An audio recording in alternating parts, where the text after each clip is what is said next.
to your religion, and you come back to your religion first by uplifting the salah, the second pillar after the shahadatain, the second pillar of Islam.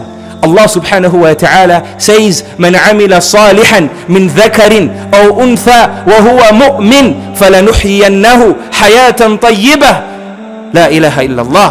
That whoever does good deeds, whoever looks after the salah from the males and the females, and they are believers, we will give them a revived life, a resilient life, a happy life, a life free from depression, a life free from sadness. This is Allah telling us in the Quran.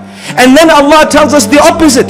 For Allah tells us, وَمَنْ أَعْرَضَ عَنْ ذِكْرِي فَإِنَّ لَهُ مَعِيشَةً ضَنْكَ وَنَحْشُرُهُ يَوْمَ الْقِيَامَةِ أَعْمَى. Allah says, whoever turns away from this Quran and its meanings and its teachings and its commands, and the biggest command in it is to the salah after tawheed, whoever turns away from it, فَإِنَّ لَهُ, for indeed for him will be a narrow life of depression.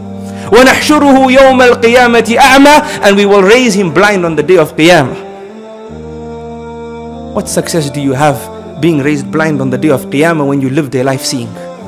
The slave will turn to Allah and say, رَبِّ لِمَ حَشَرْتَنِي أَعْمَى. Oh my Lord, why did you raise me blind? وَقَدْ كُنْتُ بَصِيرًا. I lived seeing, I wasn't a blind man. Allah will say, كَذَلِكَ أَتَتْكَ آيَاتُنَا فَنَسِيتَهَا كَذَلِكَ الْيَوْمَ تُنْسَى. Just like how our ayat came to you and you chose to turn a blind eye. The lectures came to you in a language which you understood. The khutbah was in English. The books were translated. The Quran was translated. The hadith books were translated. There was no excuse for you to be ignorant. You purposely chose to be blind to the guidance. Thus today you will be blind, but you are raised blind. May Allah protect us from this, brothers and sisters.